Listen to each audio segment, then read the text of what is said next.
I wasn't supposed to see Nelson like that. If I had come home 5 minutes later, if I hadn't forgotten my headphones, if the hallway light hadn't flickered exactly when it did, none of this would have happened. But life doesn't work on ifs. It works on timing. And that night, my timing was terrible. Or perfect, depending on how you look at it. I'm Omar, 24, working a remote customer support job that mostly involves pretending I understand people's Wi-Fi problems while drinking way too much coffee. I live in a small apartment complex that sits somewhere between cozy and questionable. The walls are thin, the elevator groans like it's fighting for its life, and the hallway carpet has probably seen things no carpet should ever see. But rent was cheap, the internet was decent, and most importantly, my neighbor Nelson lived across the hall. I noticed Nelson the day he moved in. You know how some people just carry this quiet gravity around them? Like the room adjusts when they enter, even if they're not trying to be noticed? That was Nelson. Tall, dark hair always slightly messy, tattoos that peeked out from under his sleeves like unfinished sentences, and this calm expression that made him seem older than he probably was. He didn't talk much, didn't blast music, didn't have friends over constantly like half the people in the building. Mostly, he kept to himself, which somehow made me notice him even more. Our first interaction was painfully normal. I was struggling with grocery bags, one of them ripping dramatically like something out of a sitcom, when Nelson opened his door at the exact wrong moment and watched an apple roll past his feet. He picked it up, held it out, and gave me a small smile. "You dropped this." That was it. 2 words.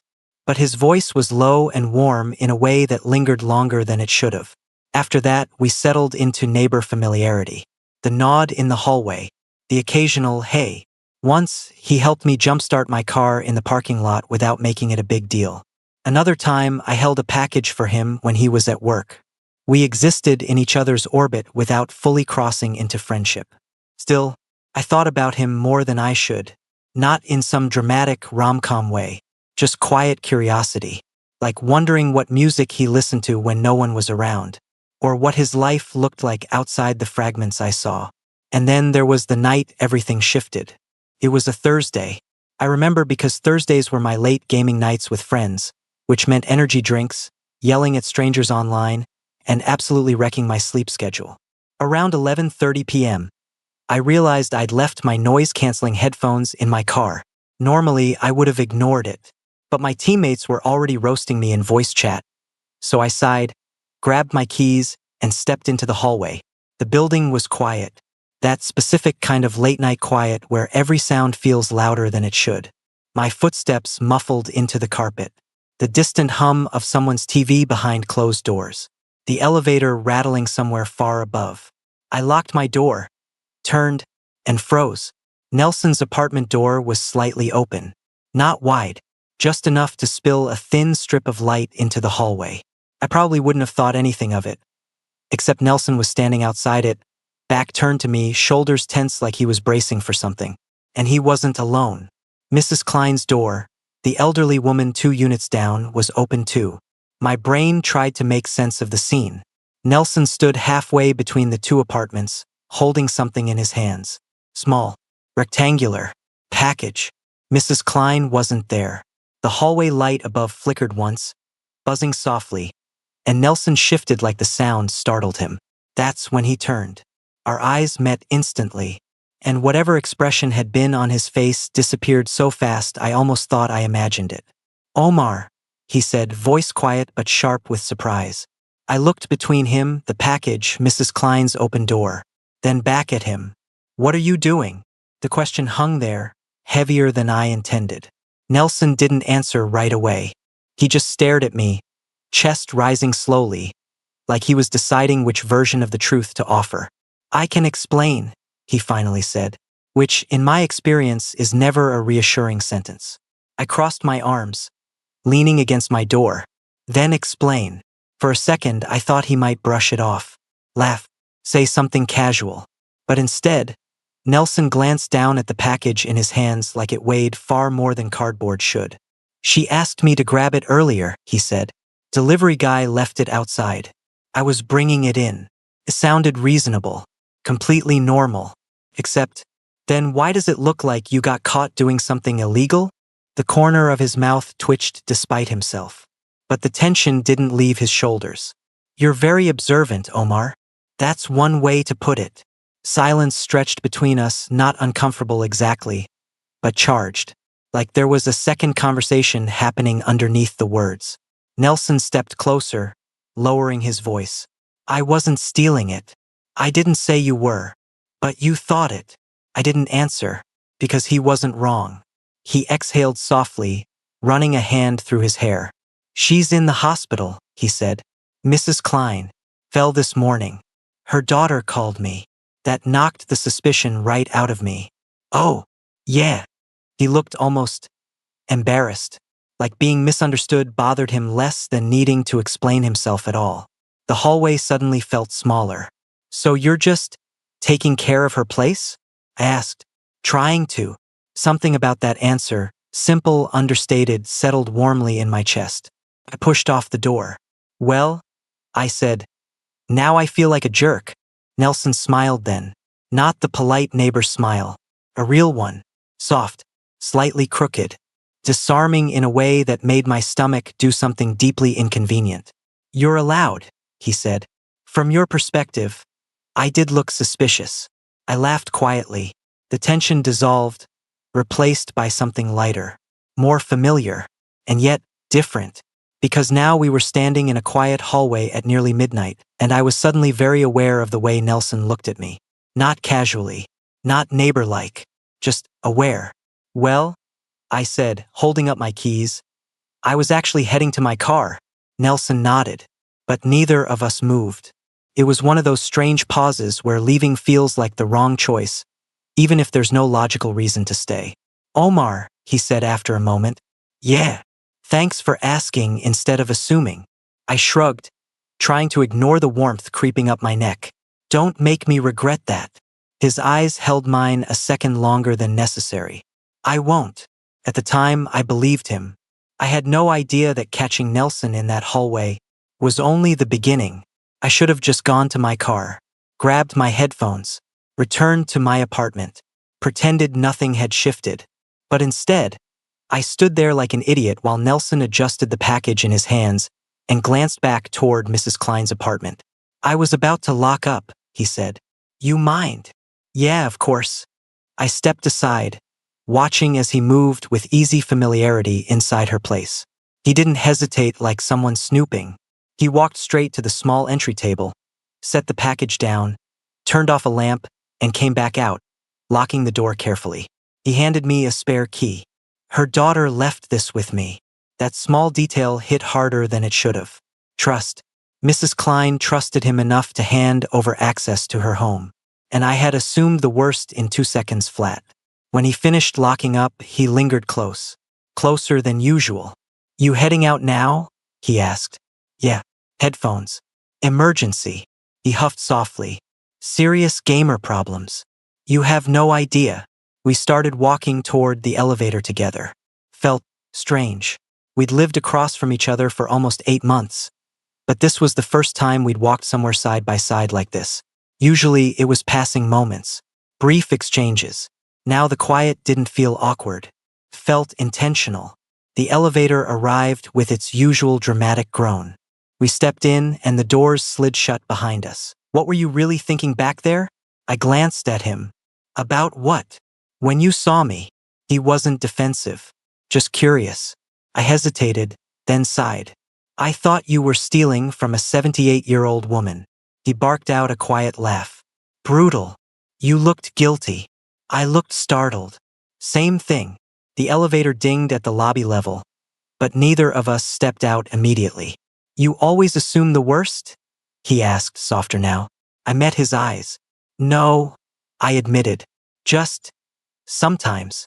His gaze held mine for a second longer than it should have.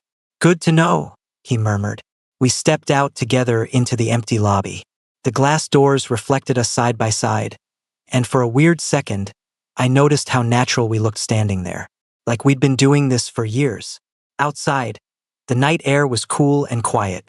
The parking lot lights cast long shadows across the pavement. My car was near the far end. Nelson's truck was parked 2 spots away. He stopped when we reached the vehicles. I'll let you get back to saving your virtual world, he said. I unlocked my car but didn't open the door yet. Hey, Nelson. Yeah. I don't know what possessed me. Maybe it was the late hour. Maybe it was the way he'd looked at me in the elevator. Maybe it was the fact that this was the longest real conversation we'd ever had. You wanna come up after? I asked casually. I've got beer. There was a pause. A small one, but noticeable. You inviting me out of guilt? He asked. Maybe a little. He studied my face, like he was searching for something underneath my words. And the other part? I swallowed. Maybe I just realized I don't actually know my neighbor. Something changed in his expression then. Not dramatic, just softer. I'll take the beer, he said. My stomach did that inconvenient flip again. Cool. We grabbed our things and headed back inside together. This time, the elevator ride felt different. Quieter. Charged. When we stepped onto our floor, the hallway lights flickered again. That same faint buzz overhead. I unlocked my apartment and stepped inside. Nelson followed. And suddenly, having him in my space felt surreal. My apartment wasn't messy, but it wasn't exactly guest-ready either. A hoodie tossed over the couch. Controller on the coffee table. Empty energy drink can near my desk. Nice setup, he said, glancing around. You're legally not allowed to judge. I wouldn't dare. I grabbed 2 beers from the fridge and handed him one. We sat on opposite ends of the couch at first. Safe distance. Neutral territory. The TV cast soft light across the room, but neither of us turned it on. So, he said after a sip, how long have you lived here? Almost a year. And you've barely talked to me. I shrugged. You don't exactly look approachable. His eyebrows lifted. Excuse me? You have this intense thing going on. He leaned back, amused. Intense. In a good way, I added quickly. He watched me over the rim of his bottle. You were easier to read tonight, he said. How? You looked worried. That's because I thought you were committing a crime. Still, there it was again. That subtle undercurrent. Like we weren't just talking about the hallway anymore. The silence stretched, but not empty. Heavy. Intentional. So why do you help her? I asked quietly. Mrs. Klein. Yeah. He took a slow breath. She reminds me of my grandma. The answer surprised me. She raised me, he added, almost as an afterthought. Oh. He nodded once, gaze drifting toward the window. She passed a couple years ago. Mrs. Klein needed help with groceries one day. Just kind of stuck. Something in his voice tightened slightly. I felt a shift inside my chest. The image I had of him, quiet, intimidating, distant, cracked a little. You don't talk about yourself much, I said. You don't ask much. Fair. He looked back at me. You always this curious? Only when something doesn't add up. And I don't add up? I held his gaze. Not yet. That earned a real smile. Depends how you look at it. My pulse stumbled. The air changed. Subtle but undeniable. What does that mean? I asked. He leaned forward slightly, elbows resting on his knees, bottle dangling loosely from his hand. It means, he said carefully, sometimes what looks wrong isn't. It means, he repeated quietly, context matters. I swallowed. Context for what? His jaw tightened slightly, like he was choosing his words carefully. For assumptions, he said. For intentions. There was something layered underneath that. Something unsaid. I took another sip of beer just to have something to do with my hands. You think I misjudged you, I said. I think you saw something suspicious and reacted like anyone would. That's not an answer. He looked at me then. Fully. No teasing edge. No soft humor. Just direct. You don't just observe Omar, he said. You feel things out. You read people. My pulse ticked up. And I think you knew I wasn't stealing. I opened my mouth to argue. But he wasn't wrong. The second our eyes met in the hallway, something in me had shifted. The suspicion had been quick, but it hadn't felt solid. More like reflex than belief. You looked scared, I admitted. Of what? Of being misunderstood. The room went quiet. He exhaled slowly. Yeah, he said. That one word carried more weight than the whole conversation before it. I shifted on the couch, angling slightly toward him. You get misunderstood a lot? A faint smile touched his mouth. Not amused, not bitter, just honest. Enough. I wanted to ask more. About his grandma. About why he kept to himself. About what had shaped that guarded calm he wore like armor. Instead, I said, "You don't have to." He held my gaze. Have to what? Do everything alone. The words slipped out before I could second-guess them. His expression softened in a way that made my chest ache. You invited me up for beer, he said. Yeah. You sure that's all this is? My heart slammed once, hard. What are you asking? I countered. His eyes dropped again, brief, almost imperceptible, then back to mine. I'm asking, he said slowly, if you're still assuming the worst. The air thickened, because now I knew. He wasn't talking about Mrs. Klein. He wasn't talking about stealing. He was talking about this. About us. I set my beer down on the coffee table, fingers slightly unsteady. I don't think this is the worst, I said carefully. His breathing shifted. Barely. But I noticed. You think it's wrong? He asked. The word hung heavy. Wrong. Like a challenge. Like a confession. I searched his face. The tension in his jaw. The vulnerability hidden behind that steady composure. You think it is? I asked back. He didn't answer immediately. Instead, he leaned back slightly, just enough to look at me fully. Growing up, he said, voice lower now, steadier. I learned to be careful. Careful how? With what people see. That hit deeper than I expected. You're not exactly subtle, I said lightly, trying to ease the intensity. A corner of his mouth lifted. I'm trying. I huffed out a quiet laugh. Then the silence returned. But it wasn't awkward. It was charged. Alive. You caught me tonight, he said again. Yeah. Looking like I was doing something wrong. I nodded. And now? He asked. I held his eyes. Now I think you were doing something right. The reality of it all settled in. This wasn't some random moment with a stranger. This was Nelson. The guy whose footsteps I recognized through the wall. The guy who brought groceries to Mrs. Klein. The guy who had quietly existed in the periphery of my daily life for months. And now he was here. What changed tonight? I asked. He didn't answer right away.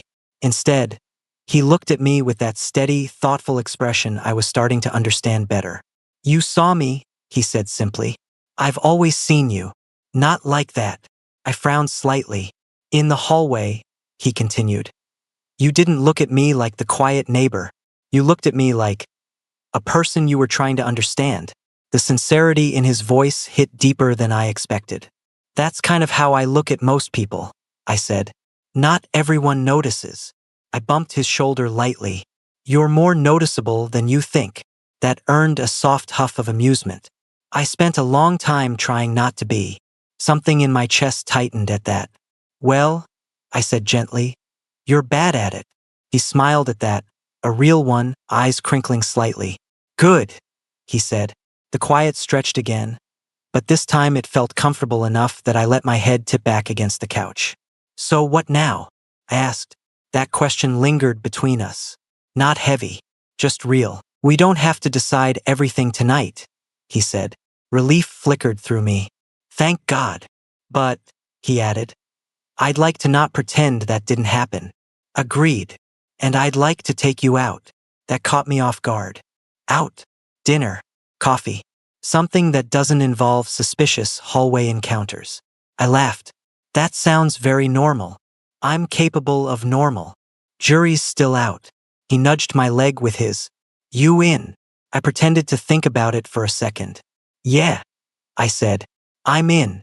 The smile he gave me then was small but unmistakably relieved. Like he'd been holding that breath for a while. We sat there a bit longer, talking about nothing important. Work complaints, terrible parking situations, Mrs. Klein's cat that apparently hated everyone except Nelson.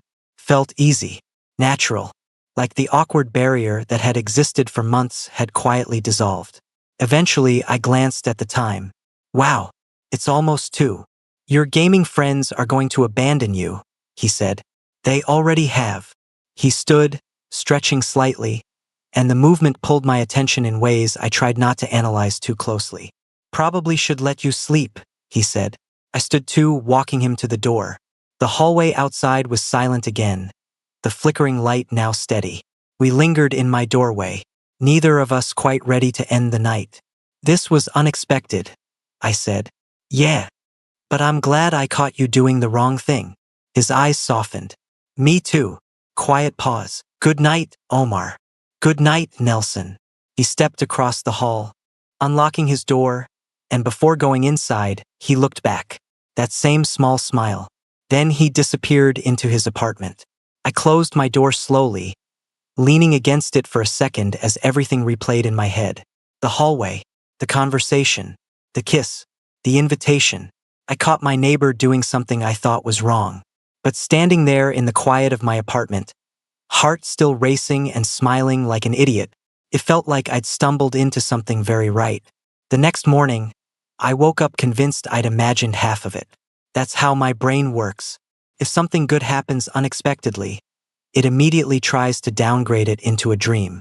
But then I rolled over, grabbed my phone, and saw a text from Nelson. "Nelson, coffee later? 6? No hallway crimes involved." I stared at the screen for a solid 10 seconds before smiling like an idiot. So it was real. I spent an embarrassing amount of time choosing what to wear for a coffee date that technically wasn't labeled as a date, even though we both knew it was. Around 5:30, there was a knock on my door. Not a text, not a ready, through the wall. A knock. When I opened it, Nelson was standing there in a black t-shirt and jeans, hair slightly damp like he'd just showered. He looked different, not physically, but less guarded. "You clean up well," he said, eyes scanning me briefly. "Wow," I replied. "Is that your version of flirting?" I'm pacing myself. We walked out together, this time not as neighbors accidentally sharing space, but intentionally side by side. The coffee shop was 3 blocks away. Small, warm lighting. For a second, it felt almost surreal, like we were stepping into a version of ourselves we'd quietly avoided. "So," I said, wrapping my hands around my cup, "how long? How long what? How long have you been thinking about it?" He didn't play dumb. Instead, he leaned back slightly, considering. "A while," he admitted. "Probably longer than I should have. Months." "Yeah." That did something dangerous to my ego. "You hide it well," I said. I had to be sure. Sure of what? That I wasn't reading into things. I raised an eyebrow. "You thought you were?" He met my eyes directly. "You look at me like you're trying to solve something." I laughed under my breath. "I do not." "You do." "Okay, maybe a little." He smiled into his coffee. "There were moments," he continued. "Elevator rides, late-night hallway runs. You'd hold eye contact just a second too long. Heat crept up my neck. I thought you were just intense," I admitted. "Intense?" he repeated, amused. "In a good way." He shook his head slightly. "I didn't want to be wrong about you." That sentence landed heavier than the rest. "You weren't," I said quietly. Our eyes held. There was no rush, no awkwardness, just a steady unraveling of something that had been wound tight for months. Halfway through our drinks, he asked, "You ever dated someone close by? Like, in the building?" "Yeah." I shook my head. "That's a logistical nightmare." "That's what I thought." "And yet," I added. "And yet," he echoed. There was something honest about the way we talked, like neither of us was trying to oversell it. No dramatic promises, no sweeping declarations, just 2 guys acknowledging that something real had been building quietly between them. When we left the coffee shop, the sky was darker, city lights reflecting in puddles from earlier rain. We walked slower than necessary. When we reached the apartment building, Nelson didn't immediately go inside. Instead, he stopped just before the entrance. "You nervous?" he asked. "About what?" "People knowing." I considered that. "About us." He nodded. I shrugged lightly. "It's not illegal." A small smile tugged at his mouth. "That's reassuring." "You?" He hesitated just slightly. "I've spent a lot of time not advertising things," he said. "Because?" He looked down briefly, then back at me. Because sometimes it's easier to let people assume. The vulnerability in that admission made me step closer without thinking. You don't have to assume anything with me, I said quietly. His eyes softened. You still think I was doing the wrong thing? He asked softly. I smiled. No. He squeezed my hand once before letting go as we stepped inside. The elevator ride up felt lighter this time. When we reached our floor, we didn't rush apart. We walked down the hallway together like we had every right to. At our doors, we paused. Dinner tomorrow? He asked. Look at you planning ahead. I'm trying to be normal. You're doing okay. Good night, Nelson. As I stepped into my apartment, I realized something. I hadn't just caught my neighbor doing the wrong thing. I caught him in the middle of being careful. And for the first time, he wasn't anymore. Dating your neighbor sounds cute in theory. In reality, it means you can hear when he drops something in his kitchen at 7 a.m. It means you know exactly when he gets home because his truck engine has this distinct low rumble. And it definitely means that when things feel off even slightly, there's no real escaping it. The first week after coffee was easy. Too easy. Dinner turned into late-night talks. One night, about 10 days after the hallway incident, Nelson was at my place again. We'd ordered takeout and were halfway through a terrible action movie neither of us was paying attention to. You're staring, he murmured without looking at me.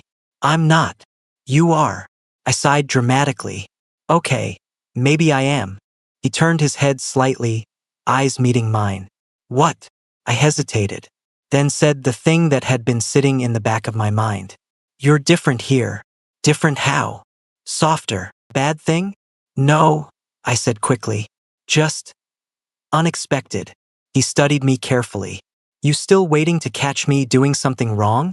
The question hit closer than he probably meant it to, because if I was honest, a small part of me had been bracing. For distance. For cold feet. For that guarded wall to snap back into place. I think I'm just not used to things being steady. I'm not playing a game, Omar, he said quietly. I know. Do you? I met his eyes. I'm trying to. Silence fell, but it wasn't tense. It was thoughtful. Then his phone buzzed on the coffee table. He glanced at it, and something changed. Subtle, but there. His jaw tightened. His shoulders stiffened slightly. The softness I just commented on retreated. Everything okay? I asked. He picked up the phone, screen angled away from me. Yeah, just work. But his voice had shifted. Shorter. More closed. I lowered my legs from his lap.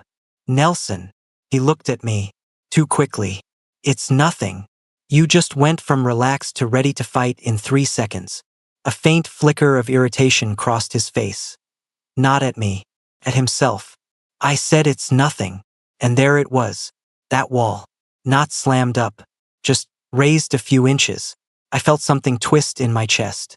I'm not accusing you, I said evenly. I'm asking. He stood up abruptly, running a hand through his hair. I need to take this. He stepped toward the hallway, answering the call quietly. I didn't mean to listen, but when you share thin apartment walls for months, you get good at picking up tone. His voice was low, controlled. No, I said I'd handle it. That's not what we agreed on. My stomach tightened. Agreed on what? The call didn't last long. Maybe 2 minutes. When he came back into the living room, his expression was neutral again. Too neutral. You good? He asked. I blinked at the shift. You disappeared. It was work. You don't usually take work calls at 9 at night. His eyes flickered. It's complicated. That word again. Complicated. Like the first time I'd heard it. Except now it didn't feel intriguing. Felt like distance. I sat up straighter. You don't have to tell me everything, I said carefully. But don't shut me out mid-conversation. I'm not shutting you out. You kind of are. Silence. He looked at me like he was weighing something. Then he exhaled slowly. It's my uncle, he said finally. That caught me off guard. Okay. He runs a small construction company. I help out sometimes. Paperwork. Fixing things. Stuff he doesn't want to deal with. That sounds normal. It is. But, his jaw tightened. He's not subtle about his opinions. Understanding clicked into place slowly. About you. I asked quietly. He didn't answer. He didn't need to. He doesn't know, Nelson said after a moment. Not officially. But he suspects. A faint nod. And he doesn't like it. There it was. The thing he'd been careful about. The reason he didn't advertise. The reason he hesitated outside the apartment building. I'm not ashamed, he said quickly, like he needed me to know that. I didn't think you were. He stopped, frustrated. It's easier not to make it a thing. I stood, walking toward him slowly. It already is a thing, I said gently. He met my eyes. Because of me? Because of us. The word hung there. He swallowed. You think I'm pulling away. I think you get scared when it stops being hypothetical. That landed. He didn't argue. Instead, he stepped closer. Not defensive. Not distant. Just honest. I don't want to mess this up, he admitted. You're not. But if it gets messy, it might, I interrupted softly. That's not a reason to pretend it's not happening. He searched my face, looking for hesitation, for regret. I didn't give him any. I caught you in the hallway thinking you were doing something wrong, I said.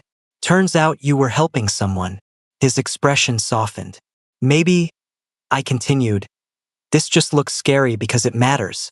The tension in his shoulders eased slightly. He reached for my hand, not hesitating this time. I don't want to hide you, he said quietly. I'm not asking you to fight anyone. I know. We stood there in the middle of my living room, hands linked, something unspoken settling between us. Not perfect, not dramatic, just real. Next time, I said gently, don't disappear on me. He nodded. Next time, don't assume I'm pulling away. Deal. He was scared of losing something he finally wanted to keep. Things didn't blow up. They didn't spiral. They just shifted. After that night, something between us settled into a steadier rhythm. Not perfect. Not dramatic. Just honest. Nelson didn't pretend his uncle didn't exist. I didn't pretend I wasn't aware of the tension hovering around that part of his life.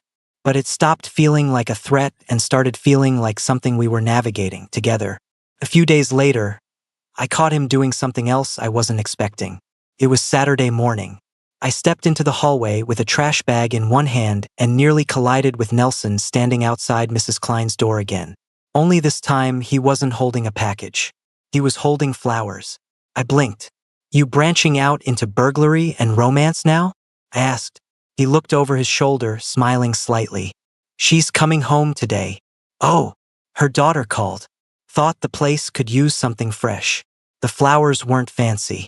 Just simple yellow daisies wrapped in brown paper. But something about the image hit me harder than it should have. You do this often? I asked. Help people. Yeah. He shrugged lightly. If I can. I leaned against the wall, watching him unlock the door. Hey, Nelson. He glanced back. Yeah. You know that night I saw you out here? Hard to forget. I really thought you were doing something wrong. He raised an eyebrow. We've established that. I smiled faintly. I think I just didn't understand you yet. He stepped inside briefly, placing the flowers in a glass of water on the kitchen counter. When he came back out, he locked the door again carefully.